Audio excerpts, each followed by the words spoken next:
Leonardo DiCaprio takes the stand, exposing P. Diddy's dark secrets, hidden cameras, blackmail, and a system of control that nearly ruined his life. The courtroom was buzzing. Journalists whispered, phones buzzed with breaking news alerts, and all eyes turned as Leonardo DiCaprio stepped through the heavy wooden doors. Not as a guest, not as a supporter, but as a witness. A murmur swept the room. This wasn't in the script. Dressed in a dark suit, face stoic, Leo walked straight to the witness stand and took a seat. For a second, the room held its breath. Everyone had the same question. What was he doing here?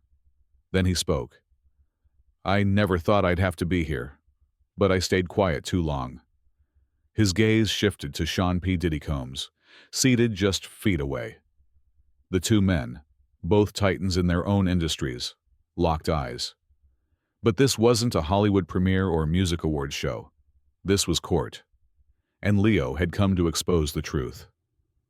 "I was blackmailed, watched, controlled," he continued. "And I wasn't the only one."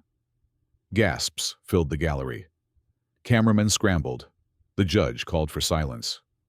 What followed would be one of the most shocking testimonies in celebrity courtroom history. A story of power, manipulation, and secrets that stretched far beyond red carpets and record deals. DiCaprio wasn't just there to talk. He was there to tear down an empire. And he was just getting started. To the world, Leonardo DiCaprio was untouchable, a symbol of Hollywood success, a beloved icon with the power to command the screen and a room alike. But behind closed doors, beyond the cameras and curated public appearances, Leonardo was carrying a secret, one that pulled him deeper and deeper into a web spun not by a studio executive or a film producer, but by Sean P. Diddy Combs. It all started in 2013, a year that had been particularly intense for DiCaprio, both professionally and personally. He had just finished filming The Wolf of Wall Street. His star was brighter than ever, and his name was on every list, every headline. So when an invitation arrived, not through an agent, not through PR, but in a sealed black envelope delivered directly to his home, it caught his attention. The invitation was simple, a private evening. No press, no outsiders, just family. The sender, Diddy. Leo wasn't particularly close to him, but they'd crossed paths before, at charity events, music awards, and fashion shows. They shared mutual friends. So the idea of a quiet, A-list gathering didn't feel entirely out of place. If anything, it was a break from the chaos. When he arrived at the estate, nestled behind massive gates in the Hollywood Hills, Leonardo was struck by the scale of it all. Everything was flawless. The landscaping, the lighting, the ambiance. Inside, every detail had been meticulously curated. The finest liquor, rare art, security that rivaled Fort Knox. But it was the energy in the air that unsettled him. It wasn't excitement, it was control. At first, the night unfolded as expected. Models danced, producers smoked cigars, celebrities posed for photos. But Leonardo noticed strange patterns. Guests were gently separated. Some pulled into private rooms, others given whispered instructions. He wandered into a hallway that led to what he thought was a bathroom, but was met by two large men who politely redirected him elsewhere. "Private access," they said with smiles that didn't reach their eyes. Still, he brushed it off. That was until a week later, when he received a message. No words. Just a photo. A still frame of him from that night. He was in a room he didn't remember being in, talking to someone he couldn't identify. The message was clear. He was being watched. Then came the favors. First, it was a casual ask. Show up to a certain event. Then, promote a brand Diddy had invested in. Next, a joint investment opportunity that couldn't fail.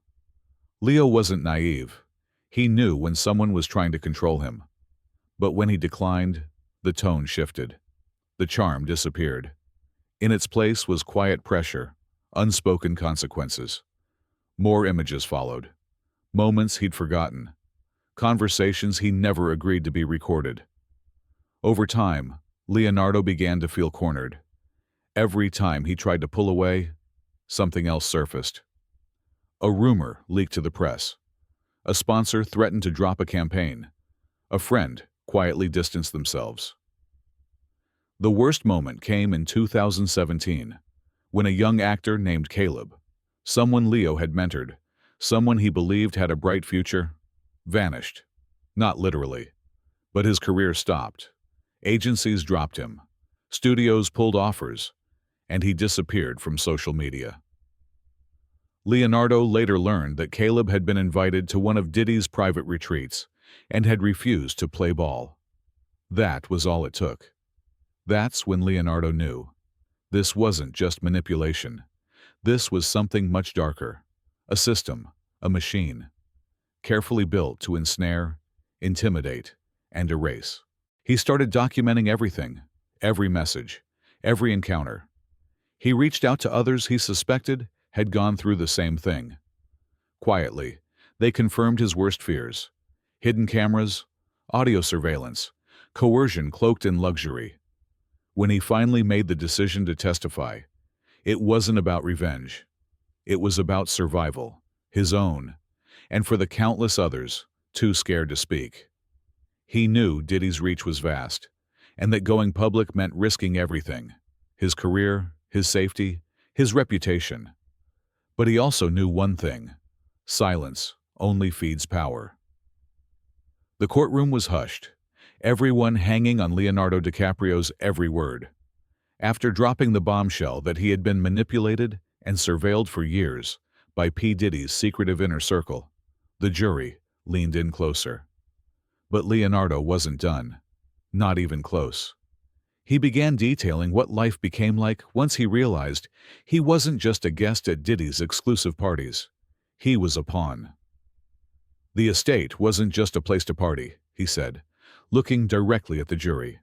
It was a stage, and every single one of us there was being filmed. Leonardo described how he discovered that Diddy's parties were equipped with a sophisticated surveillance network, cameras hidden in smoke detectors, wall art, flower arrangements. There was a room in the mansion known only to a few, a nerve center where all the footage was monitored, tagged, archived. Guests never knew they were being recorded, and those who found out had already given away too much. He testified that he had been shown stills of himself, clips taken from moments he had no memory of, as subtle reminders of who was really in control. The messages were always unspoken, but crystal clear: comply, or we'll release everything. Leonardo detailed how favors turned into demands. He was asked to endorse ventures he had no interest in, to show up to events alongside people with known criminal backgrounds, to keep certain individuals close, even if he didn't trust them. At one point, he refused to participate in a business launch tied to a shady investment group. A week later, a damaging article appeared in the press linking DiCaprio to environmental hypocrisy, a story that came out of nowhere and snowballed into a PR nightmare. That article was planted, Leo told the court.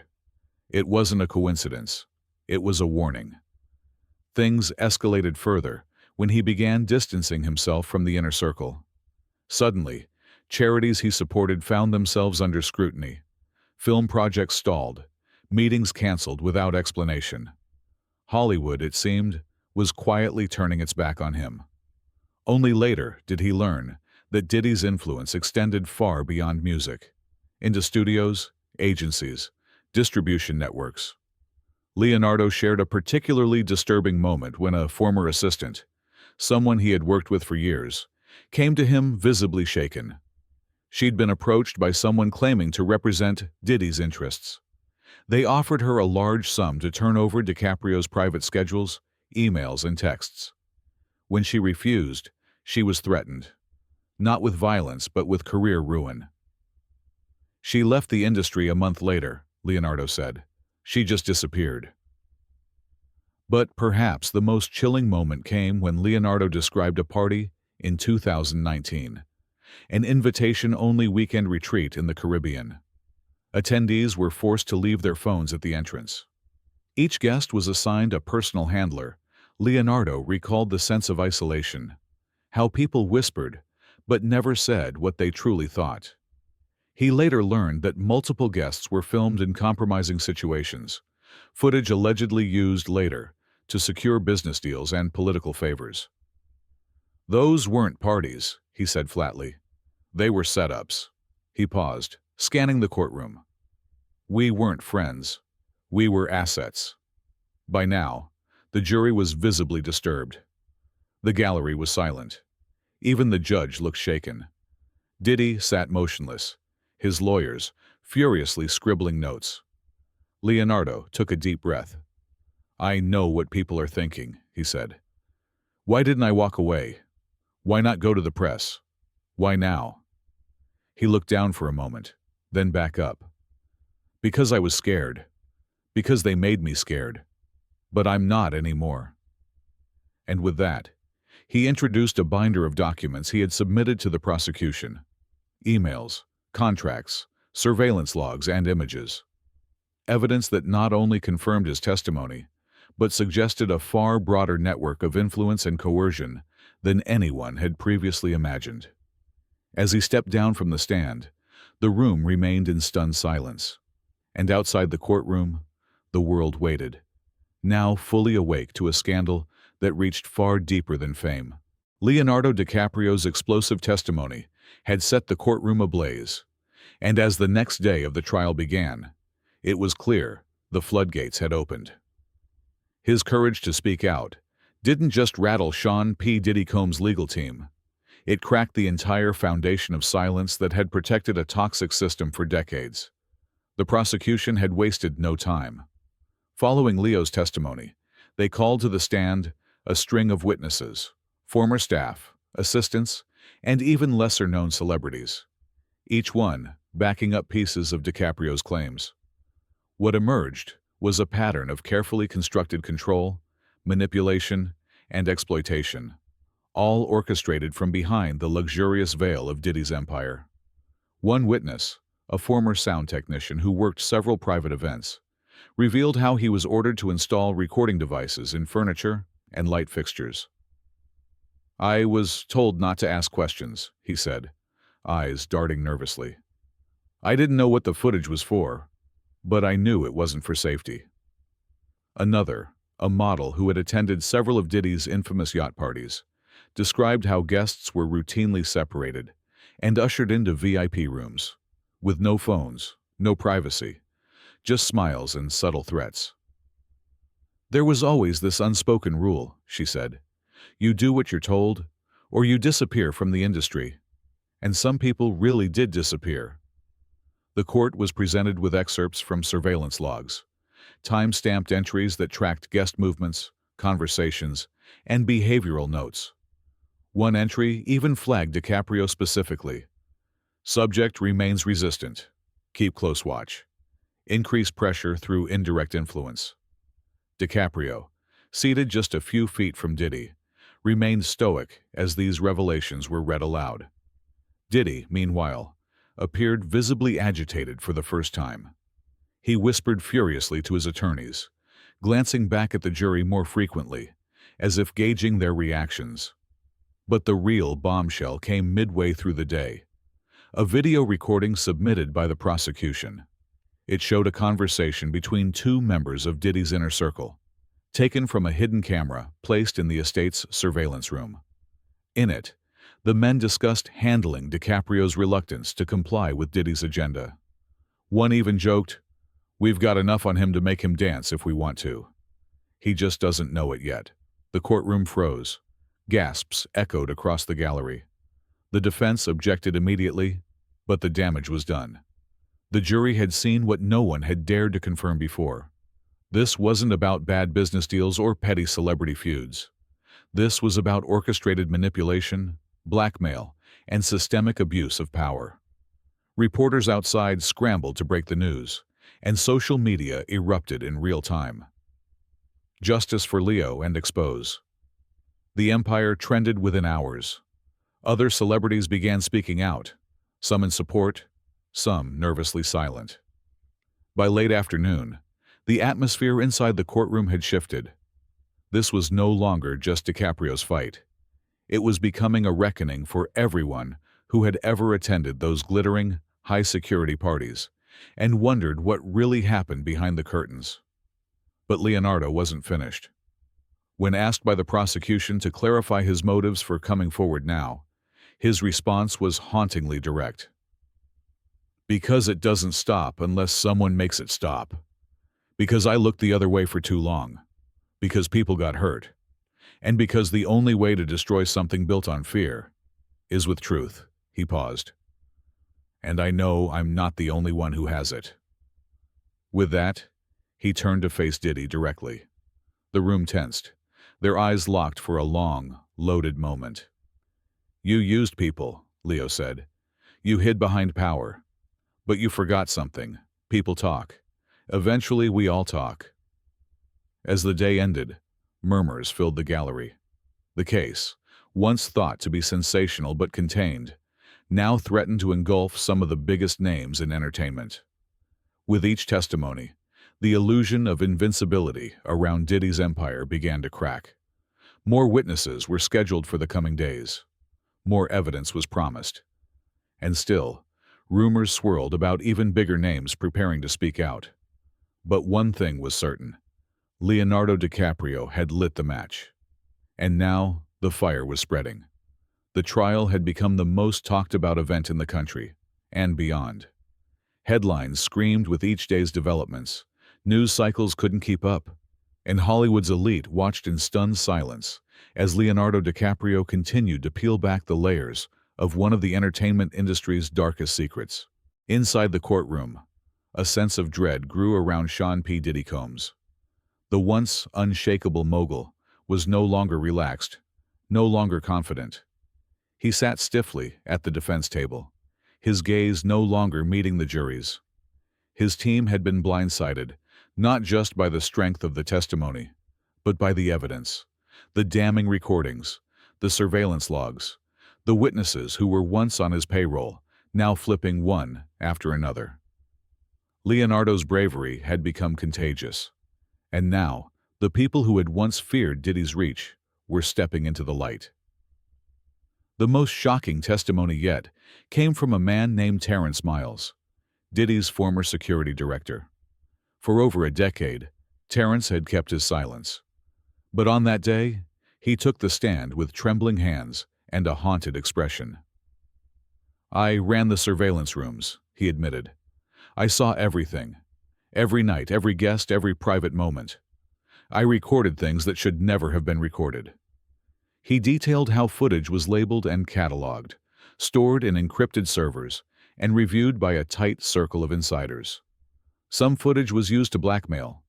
Some was sold to foreign investors. Some, he paused, his voice cracking, was destroyed after the subjects were dealt with. The courtroom went still. Terrence confirmed that DiCaprio had been flagged as a non-compliant asset. There had been discussions, he said, about orchestrating scandals, fabricating drug rumors, even leaking fake photos to damage his credibility. There was a plan to make Leo vanish, Terrence said. Not physically, but professionally, publicly. They wanted to wipe him out in front of the world. The jury looked shaken. Reporters frantically typed every word. Diddy sat frozen, expression unreadable. Leonardo, watching from the gallery, clenched his jaw. His fears had been real. And now, so was the truth. As more testimonies followed, a picture formed of a system built not just on money and fame, but on surveillance, coercion, and control. Guests at Diddy's parties weren't just being entertained. They were being cataloged. Staff weren't employees. They were operatives. And anyone who threatened the illusion of glamour was marked for destruction. In the middle of it all stood Leonardo, now hailed not just as an actor, but as a whistleblower. His decision to speak had broken the dam. By day's end, Even the prosecution seemed stunned by the momentum. They introduced documents showing offshore accounts used to funnel hush money. They revealed burner phone records used to coordinate cleanups after problematic guests refused to comply. And they displayed emails, signed by Diddy himself, approving containment strategies for high-profile liabilities. It was no longer a matter of if Diddy would fall. It was a matter of how hard. As Leonardo left the courtroom that evening, surrounded by reporters and flashing cameras, a single phrase was shouted over the noise. "Are you afraid?" He paused at the top of the courthouse steps, looked into the sea of microphones, and shook his head. "I was," he said. "Not anymore." And with that, he turned and walked into the crowd, not as a celebrity, but as the man who took on the machine and started tearing it apart from the inside. The courtroom was packed when the jury returned with their verdict. The silence was deafening, the kind that makes your heart beat the loudest thing in the room. Leonardo DiCaprio sat in the front row, jaw set, hands folded tightly in his lap. Across from him, Sean P. Diddy Combs sat slouched, no longer the untouchable mogul, but a man awaiting judgment. The foreperson stood and read the decision. Guilty, on charges of conspiracy, unlawful surveillance, blackmail, and obstruction of justice. Gasps rang out. Reporters leapt to their feet. Flashbulbs burst outside the courtroom. And for the first time in what felt like forever, Leo allowed himself to exhale. Diddy didn't flinch. He just stared forward, as if refusing to acknowledge the empire collapsing behind him. In the days that followed, the fallout was seismic.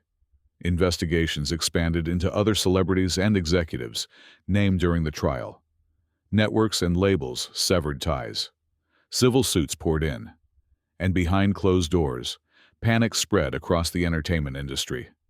A new era was beginning, one where power without accountability was no longer guaranteed. Leonardo gave no interviews. He didn't bask in the media storm. He simply released a statement. This wasn't about revenge. It was about truth, about breaking the silence so others wouldn't have to suffer in it. The man who once dazzled the world on screen had done something even more powerful in real life. He exposed the darkness beneath the glitter. And as the sun set on the trial, one thing became clear. Silence was no longer the strongest currency in Hollywood. Truth was.